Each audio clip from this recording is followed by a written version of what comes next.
อ่ะกราบทักทายสวัสดีเด้อเอฟซีสนางเบิร์ดจุกูทุกคนเนาะมาพบพ่อกับสนางอีกแล้วเพื่อนพี่น้องไปทางไหนมาทางไหนนางที่พาน้องกระตุกลงไปทำบุญอยู่ทางวัดทางโบสถ์เพื่อทางศาสนาของสนางพ่อแม่พี่น้องพากันนั่นเพื่อนกันเอาลูกเพื่อนขึ้นโบสถ์เนาะนางก็พาเพื่อนลงไปพ่อแม่พี่น้องสั่งกลับไปเบิ่งไปชมน้ำกันเลยโอ้พากันย่างไปกับแขกน้อยน้องก็ตกฮะ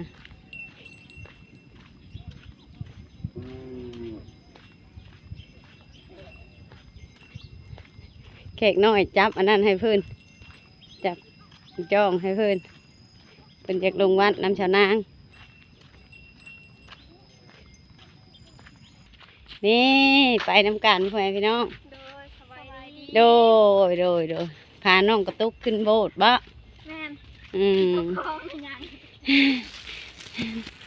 ให้แขกน้อยจับอัน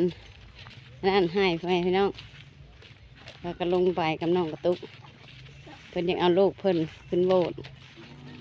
นะกั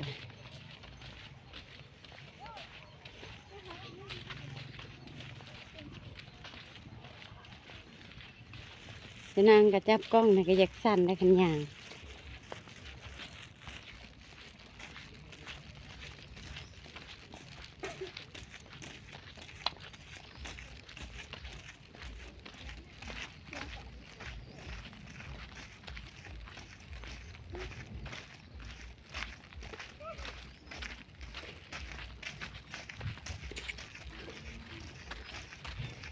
ได้เกิบไม่ใช่ฮะเกิบไฟหายรีกรถเนี่ย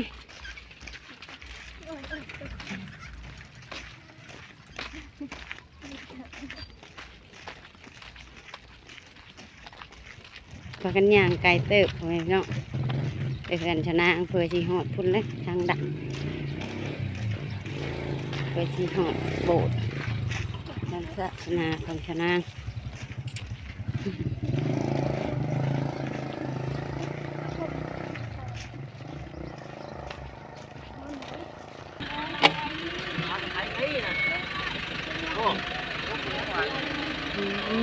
วันที่เราพากันไปใช้อยู่อ่ะไม่ได้ข่าวไปพูดไม่ไปให้ดูโดยสบายดีโดยไม่ได้ข่าวไปพูดโอ้สินะสิเอาเพิ่นนั่นเพิ่นยังเอาลูกเพิ่นขึ้นทั้งโบสถ์ทั้งวัดโดโดนเรื่อยโดนจะว่าก็โดนเติบอะไรประมาณ4 โมงครึ่งเพราะว่าลูกเพิ่นแบบมันให้เด็กน้อยเนาะเพราะว่ากะอยู่ใส่กะเชื่อหั่นแหละแล้วเพิ่นกะ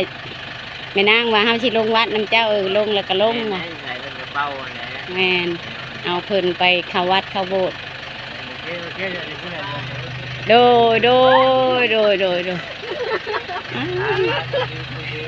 ย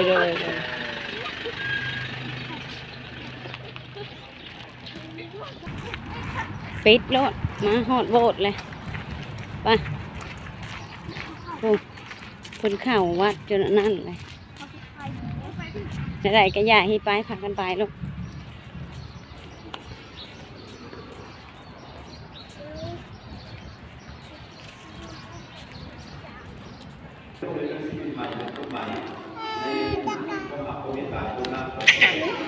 ขององค์ในพระพันธ์ของพระพิษณุโลกและชีวิตของลูกจะได้นับของไก่คงจะได้มาโบราณใช้ผงเป็นกองทัพต่อพระองค์เจ้าด้วยเราก็ที่จะทำประทำเกี่ยวกับเรื่องชีวิตในการเป็นพระเจ้าพญาในเกี่ยวกับพระเจ้าด้วยโดยที่เกี่ยวกับพระสุเจ้าพระเจ้าของเราพระเจ้าของเราสา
เด้อ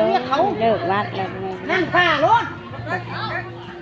คอยกันเลิกวัดแล้วพวกน้องกระตุกยังค่าซื้อนั่นให้เพิ่นหากว่าซื้อไปบริเชษจำสิทาเพิ่นเชษทิศหน้าพุ่นแล้วถ้าเพิ่นอันนั้นก่อนชนะก็ได้กันปรีเลิกวัดตอนนี้ก็4 โมงกว่าทำไมพี่น้องชนะกันได้พาน้องกระตุกมาทำบุญทานอยู่ขึ้นทางวัดทางโบสถ์ของบ้านชานางพ่อแม่พี่น้องทางศาสนาของชานางเองพอดีกำลังเลิกเมื่อตอนนี้ก็ได้4 โมงป่ายพ่อแม่พี่น้องพี่มาโฮมพี่4 โมงป่ายแล้วตอนนี้ก็ได้แขกน้อยยังโดยแขกน้อยยังเข้าไปซื้อนำมาแขนใช่แขนลูกเพิ่นพ่อแม่พี่น้องแต่ทิศนี้เพิ่นประอยู่นำคุณแม่บริเชษครับได้แล้วฮะ คุณแม่คุณ น้ำคุณแม่อ้าวคุณแม่ว่าอยู่พี่ เด็กน้อยบ่คือคนไทย ว่าอยู่น้ำคุณแม่บอกว่าอยู่พี่ เอาเพิ่นยันเพิ่นไว้แล้วค่ะบ่คือ ถ้าคุณแม่ก่อนช่างแต่คุณแม่ผู้ไปยืนน้ำนองกระตุกถ้าคุณแม่มาก่อนคุณแม่ว่าเมียนอยู่ในเฮือนนี่แหละเพิ่นบอกให้มาเอาเดี๋ยวนี้ค่ะโอ้บนไว้ไปถามเพิ่นดูค่ะ ใครอยู่วะลูกใครวะ บอกไปถามเพิ่นดูค่ะ เพิ่นบอกว่าไก่โต5แล้วบ่เห็น ไปถามเพิ่นไหมมันโมเห็นว่าไปสิสำหรับคลิปนี้ชะนางกายสิจบไว้ชำนี้เนาะพ่อแม่พี่น้องกระทาติดตามอีกคลิปหน้าเพราะว่าพาน้องกระตุกเพิ่นมาขึ้นวัดขึ้นโบสถ์มาทำบุญเนาะชะนางก็ได้เพิ่นอยากลงน้ำก็เลยเอาเพิ่นลงน้ำพ่อแม่พี่น้องก็จะเครียดได้สงสารกะคนเฮาเนาะเฮือนใกล้กันมันกะไปซี่แหละอ่ะสำหรับคลิปนี้ชะนางจิลาเลยเด้อพ่อแม่พี่น้องโดยกะสำบายดี